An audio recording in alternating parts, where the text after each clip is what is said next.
ആകാശവാണി. ഇപ്പോൾ സുഭാഷിതം. ജയശ്രീ കുറിശ്ശേരി അവതരിപ്പിക്കുന്നു. ഇന്ന് നമ്മുടെ നാട്ടിൽ സഹിഷ്ണുത എന്നത് തീരെ ഇല്ലാതായിക്കൊണ്ടിരിക്കുന്നു. ഈ അസഹിഷ്ണുത കുടുംബജീവിതത്തിലും സമൂഹ ജീവിതത്തിലും ഒരു കടിഞ്ഞാണുമില്ലാതെ മുന്നോട്ടു പോകുമ്പോൾ അതിൻ്റെ ഭവിഷ്യത്തുകളെക്കുറിച്ചുള്ള ചിന്ത വല്ലാത്ത നടുക്കമുണ്ടാക്കുന്നു. ചുറ്റും കാണുന്നതും കേൾക്കുന്നതും ഇത്തരം അസഹിഷ്ണുതകളെ തുടർന്നുള്ള ആക്രമണങ്ങളാണ്. ബൈക്കിന് സൈഡ് കൊടുത്തില്ലെങ്കിൽ കാർ തടഞ്ഞു നിർത്തി സ്ത്രീകൾ ഉൾപ്പെടെയുള്ള യാത്രക്കാരെ പിടിച്ചിറക്കി മർദ്ദിക്കുക, ഹോട്ടലിൽ കയറി ഭക്ഷണം കഴിക്കുമ്പോൾ കറിക്ക് എരിവ് അധികമായാൽ വെയിറ്ററെ തല്ലുക, ജന്മദിന സമ്മാനം കൊടുക്കാത്തതിൻ്റെ പേരിൽ ഭാര്യ ഭർത്താവിനെ കൊല്ലുക തുടങ്ങിയ പ്രകടനങ്ങളൊന്നും മുൻപ് കേട്ടുകേൾവിയില്ലാത്ത കാര്യങ്ങളാണ്. ഹോട്ടലിൽ ഒരുമിച്ചെത്തിയ ഒരു വലിയ സംഘത്തിന് ഒരുമിച്ചിരിക്കാനുള്ള സൗകര്യമൊരുക്കാൻ അല്പം വൈകിയപ്പോൾ ഹോട്ടൽ ഉടമയെ മർദ്ദിച്ചത് വിദ്യാസമ്പന്നരും ഉത്തരവാദപ്പെട്ട ഉദ്യോഗങ്ങളിൽ ഇരിക്കുന്നവരുമായിരുന്നു. അവർ നേടിയെന്ന് കരുതുന്ന വിദ്യാഭ്യാസത്തിന് എന്തർത്ഥം? പണ്ടൊക്കെ കുട്ടികളെ അവർ തീരെ കുഞ്ഞുങ്ങളായിരിക്കുമ്പോൾ മുതൽ എന്തെങ്കിലും തെറ്റോ കുറ്റമോ ചെയ്താൽ വഴക്ക് പറയും. തെറ്റിൻ്റെ തീവ്രതയനുസരിച്ച് ചിലപ്പോൾ ചെറുതായി തല്ലിയെന്നും വരും. അന്നൊക്കെ ഈ ചെറിയ തലമുറകളെ ശാസിക്കാനും തിരുത്താനുമുള്ള ഉത്തരവാദിത്വം സ്വന്തം അച്ഛനമ്മമാർക്കും വീട്ടിലുള്ളവർക്കും മാത്രമല്ല, പരിസരത്തുള്ള മുതിർന്ന തലമുറയിൽപ്പെട്ട ആർക്കുമുണ്ടായിരുന്നു. അയലത്തെ ഒരു കാരണവർ ഒരു തെറ്റ് കണ്ട് മക്കളെ ശാസിക്കുകയോ ഉപദേശിക്കുകയോ ചെയ്തതിൻ്റെ പേരിൽ അന്ന് ഒരു അച്ഛനമ്മമാരും വഴക്കിന് പോയിട്ടില്ല.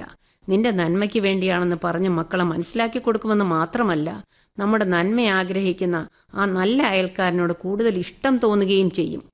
എന്തെങ്കിലും തെറ്റ് ചെയ്യുന്ന കുട്ടികളെ അധ്യാപകർ സ്കൂളുകളിൽ ശിക്ഷിക്കുന്ന പതിവുണ്ടായിരുന്നു. അടി ഉൾപ്പെടെയുള്ള ശിക്ഷാരീതികൾ അന്ന് പ്രയോഗിച്ചിരുന്നു. അന്നത്തെ അച്ഛനമ്മമാർക്കും ഇത്തരം അധ്യാപകരെ ഇഷ്ടമായിരുന്നു. കാരണം അവർ കുട്ടികളുടെ നന്മ മാത്രമാണ് ലക്ഷ്യമിട്ടിരുന്നതും പ്രോത്സാഹിപ്പിച്ചിരുന്നതും. മിക്കവാറും കുട്ടികൾ ഈ അടിയുടെ ഓർമ്മയിൽ ആ തെറ്റ് ആവർത്തിക്കാറില്ല. അങ്ങനെ ശരികളിലേക്ക് നയിക്കപ്പെടുന്ന അവരുടെ ഹൃദയത്തിൽ എന്നും ഈ ഗുരുനാഥന് ഒരു സ്ഥാനം ഉണ്ടായിരിക്കുകയും ചെയ്യും. അവർ പഠിച്ച് നല്ല നിലയിൽ എത്തിക്കഴിയുമ്പോൾ ആ ലക്ഷ്യപ്രാപ്തിയുടെ അംഗീകാരം ഈ പഴയ ഗുരുനാഥന് കൂടി കൊടുക്കുന്നു. അതാണ് നാം ഗുരുത്വം എന്ന് പറഞ്ഞിരുന്നത്. അതിനെ അത്ര ലഘുവായി കണ്ടിരുന്നുമില്ല. കാരണം ഒരാളുടെ ആത്മവിശ്വാസവും മനോബലവും എല്ലാം വർദ്ധിപ്പിക്കുന്നതിൽ ഇതിനെല്ലാം വലിയ സ്വാധീനമുണ്ടായിരുന്നു. ഇന്ന് ജനങ്ങളുടെ ചിന്താഗതികളൊക്കെ മാറിപ്പോയിരിക്കുന്നു.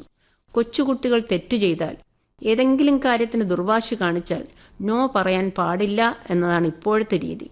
കുട്ടികളെ ഒരു കാര്യത്തിലും വിലക്കാൻ പാടില്ലത്രേ.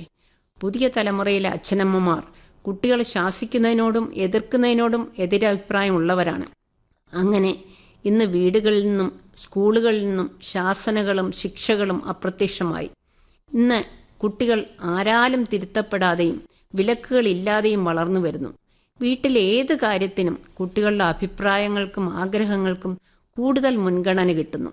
ഇങ്ങനെ വളർന്നു വരുന്നതിൻ്റെ ഏറ്റവും അപകടകരമായ അവസ്ഥയാണ് നാം ഇന്ന് സമൂഹത്തിൽ കാണുന്നത്. ആർക്കും ആരോടും ക്ഷമിക്കേണ്ട കാര്യമില്ല, ഒന്നും സഹിക്കേണ്ട കാര്യമില്ല. അങ്ങനെ വരുമ്പോൾ നിസ്സാര കാര്യങ്ങൾക്ക് പോലും നമ്മുടെ കുട്ടികൾ പൊട്ടിത്തെറിക്കുന്നു. സ്വാർത്ഥത അതിൻ്റെ പരമകാഷ്ഠയിലെത്തുന്നു.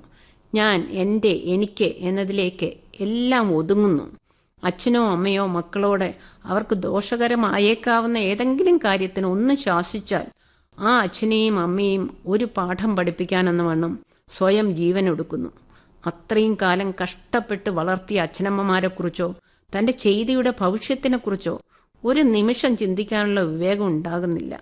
എതിർപ്പുകളും തിരുത്തലുകളും ഇല്ലാതെ, വിവേചന ബുദ്ധിയില്ലാതെ, മനോബലമില്ലാതെ വളർന്നു വരുമ്പോൾ ഒരു തരത്തിലുള്ള വിയോജിപ്പും അവർക്ക് അംഗീകരിക്കാൻ കഴിയുന്നില്ല.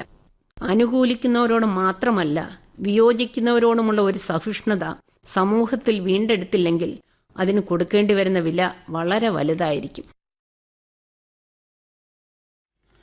ജയശ്രീ കുറിശ്ശേരി അവതരിപ്പിച്ച സുഭാഷിതമാണ് ഇപ്പോൾ കേട്ടത്.